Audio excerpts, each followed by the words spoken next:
نہ مکان ہے، نہ بلڈنگ ہے، نہ دیوار ہے، نہ پینے کو پانی ہے، نہ کھانے کو کھانا ہے، کچھ بھی نہیں ہے مگر اسلام کی حفاظت کر رہا ہے، دین کی حفاظت کر رہا ہے، مسجد اقصی کی حفاظت کر رہا ہے۔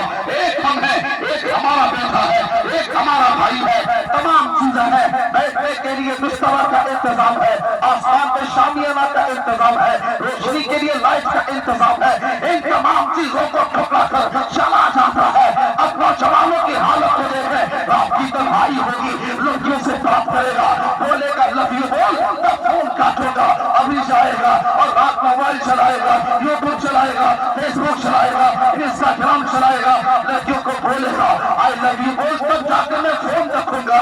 یہ حالت ہے ہمارا معاشرہ اور ہمارے معاشرے کا نوجوان بے حیائی میں، فحاشی میں، برائی میں اتنا ڈوب چکا ہے، اسے نہ تو دین کی فکر ہے، نہ شریعت کی فکر ہے، نہ اسلام کی فکر ہے۔ اب سمجھ میں نہیں آتا یہ نوجوانوں کو ہوا کیا ہے، آخر یہ سمجھ رہا کیا ہے کہ زندگی میں لب کہتے کس کو ہے۔ سن کے مختصر سی گفتگو اس کے بعد میں ختام کو پہنچ رہا ہوں۔ سن کے ہمارا نوجوان بھائی، ہمارے نوجوان بہنیں، ہماری بیٹیاں جو لب کا استعمال کرتی ہے، جو لب کا یوز کرتی ہے، لب میں 4 ورڈ ہے، لب میں پہلا ورڈ ہے ایل، اس کے بعد آتا ہے او، اس کے بعد آتا ہے بی، اس کے بعد آتا ہے ای، ایل او بی ای۔ جب اس کو مکمل جوڑے گے تو لب ہوتا ہے، اور لب کا معنی ہوتا ہے محبت، لب کا معنی ہوتے ہیں پیار۔ اب یہ پیار تو سمپل سی بات ہے، محبت سمپل سی بات ہے، لیکن ہم ڈیپلی جاتے ہیں تو لب اتنا آسان نہیں ہے۔ سب سے پہلے لب میں ایل آتا ہے، ایل کا فل فارم ہے لیک آف سورو، یعنی غم کا بھنڈار۔ اس کے بعد ایل کے بعد جو ورڈ آتا ہے اس کو او کہتے ہیں، او کا فل فارم ہے اوشین آف ٹیئرز، یعنی آنسو کی جھیل۔ اس کے بعد جو ورڈ آتا ہے اس کو وی کہتے ہیں، وی ویلی آف ڈیتھ، یعنی موت کی گھاٹی۔ اس کے بعد جو لفظ آتا ہے، ورڈ آتا ہے، اس کو ای کہتے ہیں، ای کا فل فارم ہوتا ہے اینڈ آف لائف، زندگی کا انت۔ یعنی اگر کوئی انجان آدمی ایک غلط طریقے سے محبت کرتا ہے اس کو ان چیزوں کا سامنا کرنا پڑتا ہے، لیکن سنو ocean of tears, valley of death, and of life, یعنی غم کا بھنڈار، آنسو کی جھیل، موت کی گھاٹی، اینڈ آف لائف، زندگی کا انت۔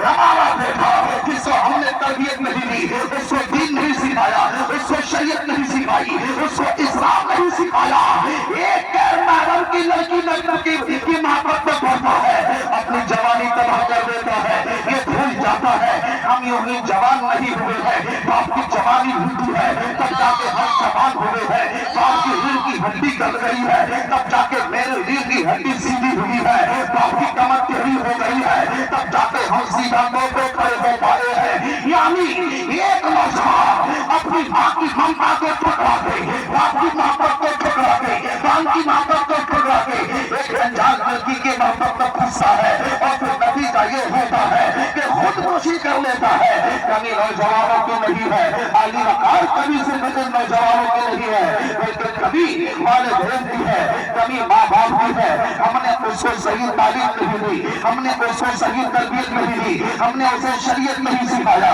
ہم نے اسے اسلام نہیں سکھایا۔ یہی وجہ ہے ہمارے بچے بگڑتے جا رہے ہیں۔ کون ہے اصلاح معاشرہ کانفرنس میں آنے والے؟ اے سنو کہ آپ نے اپنے اولاد کا حق ادا کیا کہ نہیں کیا؟